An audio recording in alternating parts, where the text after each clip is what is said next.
안녕하세요. 오늘은 직관이란 무엇인가에 대한 주제를 가지고 얘기를 하는 시간을 가지도록 하겠습니다. 때로는 우리는 이성보다 직관을 믿을 때 더 올바른 결정을 할 수 있다라고 생각합니다. 이 직관이란 무엇이며 또 어디서 오는 걸까요? 먼저 직관의 기본적인 이해를 위해서 직관 그리고 이성 이렇게 나눠서 설명을 한번 해보도록 하겠습니다. 먼저 이성은 의식에 가깝고 직관은 무의식에 가깝죠. 평소 우리가 그냥 의식적으로 생각하는 게 이성이고 반대로 의식하진 않지만 예를 들면 멍 때리는데 걷고 있거나 멍 때리는데 우리가 숨을 쉬거나 멍 때리는데 다른 한편에서 생각을 하고 있는 이 모든 게 무의식이 주도해서 하고 있죠. 그리고 이 무의식이 전면에 나서서 판단을 내리는 것이 직관 입니다. 또 이성은 좌뇌 활동에 가깝고 직관은 우뇌 활동에 가깝습니다. 왜냐하면 좌뇌는 논리적이고 구조적이고 계획적인 특징을 가지고 있는 반면 우뇌는 다소 감각적이고 추상적인 특징을 가지고 있죠. 그래서 이성이 논리적인 반면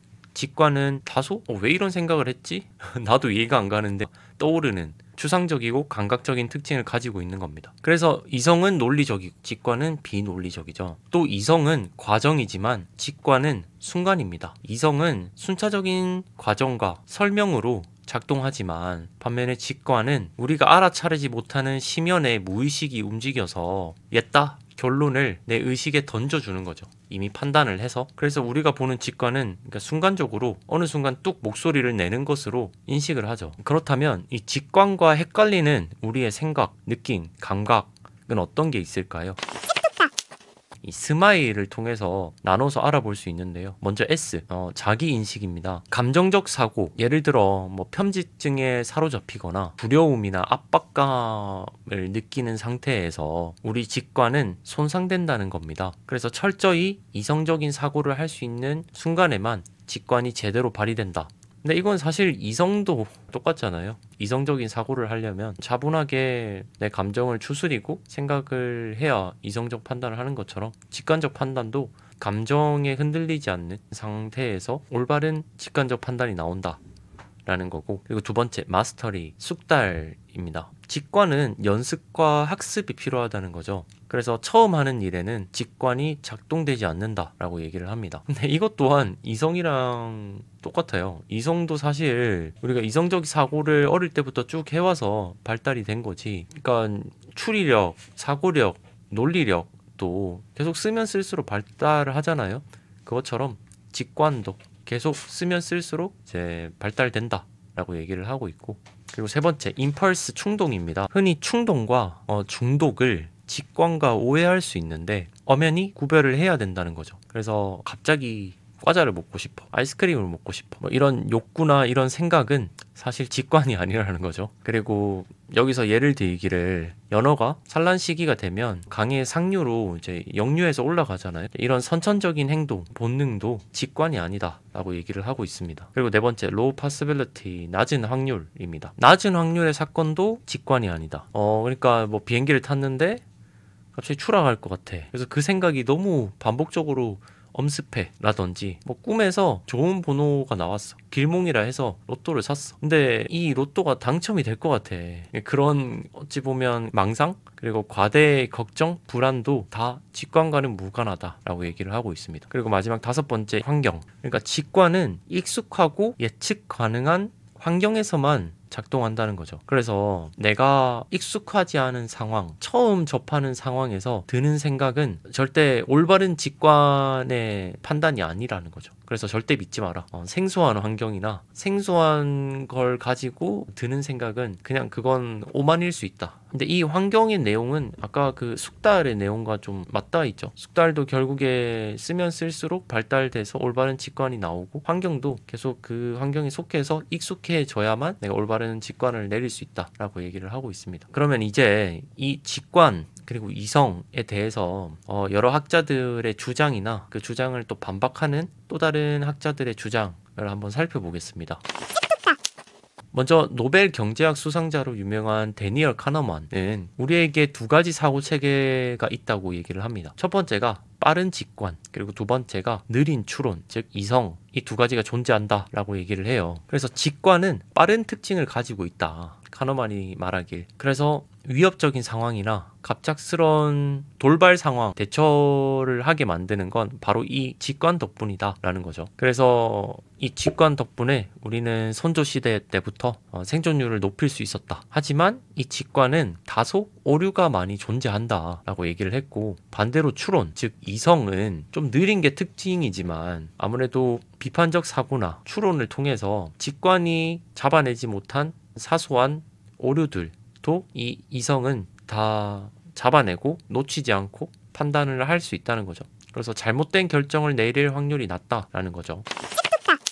근데 이 데니얼 카노만의 반기를 든 학자도 있습니다. 바로 베를린의, 이 발음이 좀 어려운데 게르트트 기거렌처라는 학자입니다. 이 학자는 카노만이 주장한 이 빠른 직관이야말로 오히려 이성에 가깝다라고 얘기를 해요. 왜냐하면 빠른 직관이야말로 수없이 많은 양의 정보들을 빠르게 걸러내고 선별해서 그 유용한 정보만을 가지고 판단을 내리는 과정이라는 거죠. 근데 그 과정이야말로 그 자체가 이성적 사고다. 그러니까 이 많은 양의 정보를 선별해서 처리하는 걸 휴리스틱이라고 하는데, 이 직관이 휴리스틱의 행동을 하고 있고, 이거는 누가 봐도 이성적 사고다라고 얘기를 하죠. 그래서 뭐 선조 시절에 갑자기 멧돼지가 나타나, 호랑이가 나타나, 그러면 그때 이제 우리가 동굴에서 쉬고 있는데, 자고 있는데 풀 뜯어먹고 사과 먹으면서, 근데 갑자기 동물이 나타나. 그 순간에 내가 이 동물을 사냥을 해야겠다, 아니면 도망쳐야겠다, 아니면 돌을 던져야겠다, 이런 선택을 하는 게 여러 경우의 수 중에 최선의 선택을 하는 거잖아요. 그 자체가 이성적 사고다라고 주장을 하고 있어요. 그래서 카너먼이 말한 빠른 직관은 여러 이성적 사고들 중에 하나고, 빠른 직관이 아니라 빠른 이성이다라고 기거렌처 씨는 얘기를 해요. 그리고 앞 데이크스터 학자는, 이 학자도 카너먼의 주장에 반기를 듭니다. 카너먼은 느린 추론이 오류를 줄이고 정확한 반면 빠른 직관은 오류가 생길 수 있다라고 얘기를 했죠. 근데 정확히 반대로 얘기를 하는데요. 이 학자는 프라이팬을 무엇으로 살지 예시를 들었는데, 프라이팬을 우리 살 때 따져보잖아요. 이게 성분이 어떻게 됐는지, 뭐 겉은 내구도가 어떤지 이런 거 만져보면서 판단을 하죠. 그런 간단한 결정에는 느린 추론이 효과적이지만 오히려 복잡한 결정, 또 예를 들기를 뭐 주택 구매 같은 이런 복잡한 결정을 내릴 때는 오히려 느린 추론보다 빠른 직관이 더 합리적이다라고 주장을 해요. 그러니까 빠른 직관은 느린 추론보다 항상 오류가 많다라는 카너먼의 주장을 정면으로 반박하는 거죠. 그러니까 예시를 들면 한 고대의 유물을 발견했다고 주장하는 사람이 있었다고 해요. 근데 그 유물을 보고 논리적으로 따져서는 이게 당연히 진품이 맞아. 그 시대에 오래된 유물이 맞아. 근데 그 사람의 직관은 아니라고 얘기를 하고 있었던 거죠. 근데 그 직관이 그렇게 얘기를 하는 이유는 자기는 몰라. 근데 논리적으로 봤을 때는 문제가 없어. 뭐 겉으로 이 성분을 분석했을 때 그 시대의 연도가 나오고 누가 봐도 문제가 없는데, 근데 내 직감은 아니라고 계속 얘기를 하고 있죠. 이건 가품이다. 근데 결국에 가품으로 밝혀졌거든요. 그래서 오히려 처리해야 될 정보 양이 많을 때 직관이 더 정확할 수 있다라고 얘기를 하죠. 그리고 직관은 이성도 아니고 비이성도 아니다라고 주장하는 학자도 있습니다. 바로 폴란드의 카밀라 말레프스카라는 학자인데요. 직관은 합리적인 추론 과정이 없어서 이성이라고 말할 수 없지만, 또 한편으로 자동적이고 빠르게 작동하는 인지 과정이죠. 그래서 완전 비이성이라고 얘기할 수도 없다는 겁니다. 우리가 이성이라고 말하는 건 우리 의식이 순차적으로 논리적으로 정보를 취합해서 이해하고, 그러니까 풀어가는 과정이잖아요. 근데 그 과정을 똑같이 무의식이 하는 거예요. 다만 우리가 모를 뿐, 무의식도 열심히 정보들을 취합하고 선별을 해서 순차적으로 구조적으로 풀어가는 과정을 거치고 있는 거예요. 그래서 무의식이 하는 이 논리적 추론을 우리가 의식하지 못한다고 해서 이 무의식이 하는 행동, 이 직관을 그냥 싸그리 비이성이다 라고 말할 수 없다는 거죠. 왜냐하면 얘네들도 무의식도 열심히 우리 의식 밑에서 열심히 논리적인 추론을 했으니까, 다만 우리가 인식하지 못했을 뿐이지. 그래서 이성, 직관으로 나누지 말고 그냥 이성은 이성이고 직관은 직관이다, 상반되는 개념이 아니다 라고 얘기를 하고 있습니다. 그리고 마지막으로 미국의 심리학자 게리 클라인이라는 학자는 직관과 의식으로 나눠서 좀 설명을 하는데요. 그러니까 직관을 패턴 매칭이라고 얘기를 해요. 그러니까 이 패턴이라는 건 우리 인간들이 다 가지고 있는 욕구거든요. 뭐 예를 들어서 주식을 예를 들게요. 이해하기 쉬우니까. 그러니까 오르락내리락 하고 되게 불규칙적으로 차트가 움직이잖아요. 근데 거기서 패턴을 찾고자 하는 우리 인간의 욕구가 있다는 거예요. 왜냐면 우리는 조상 선조 시대 때부터 우리 DNA로 계속 우리에게 물려져 내려왔고, 그때 선조 시대 사람들이 생존력이 높았던 이유가 이 바로 패턴화 욕구 때문이거든요. 그러니까 아까 예를 들었잖아요. 동굴에 지내고 있었는데 갑자기 사자가 들어와. 근데 그럴 때마다 항상 비가 왔단 말이죠. 비가 올 때 이제 동물들이 들어와서 위험스러운 상황이 생겼어. 그러면 이제 다음에 동굴에 자고 있는데 비가 와. 그러면 이제 우리는 어떻게 해야 되죠? 일단 빨리 동굴을 나와서 피해야 돼요. 왜냐면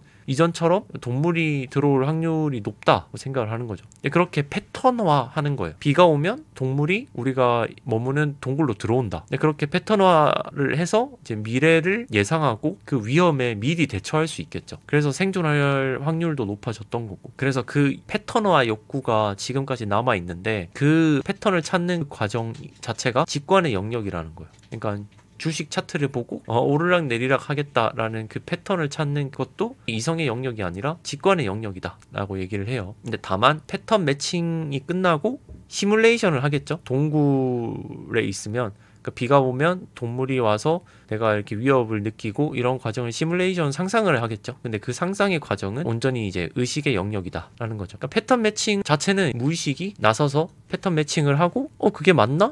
그런가? 라고 시뮬레이션도 하고 상상을 하는 과정은 의식의 영역이다 라고 얘기를 하고 있습니다. 이렇게 이성과 직관 그리고 또 의식에 대한 여러 학자들의 주장들을 이렇게 나눠서 설명을 해보았는데요. 그러면 결론은 뭐냐? 직관과 이성은 반대말이 아니다 라는 거. 그래서 상황에 따라서 직관을 써야 될 때가 있고 이성 능력을 써야 될 때도 있으니 이 직관 능력과 이성 능력을 동시에 숙달하는 게 좋겠죠. 이렇게 오늘 이성과 직관 그리고 의식에 대해서 얘기를 하는 시간을 가져봤는데요. 여러 주장도 나오고 여러 학자들도 나와서 정신없이 이렇게 얘기가 흘러갔지만 그래도 이 직관에 대해서 조금 더 깊은 인사이트를 가질 수 있는 계기가 되지 않았을까 싶어요. 그래서 제가 얘기했던 부분 중에 잘못된 부분이 있거나 좀 반박할 내용이 있다 라고 하시면 댓글로 자유롭게 달아주시고요. 오늘 영상은 여기까지 하도록 하겠습니다. 그럼 이만.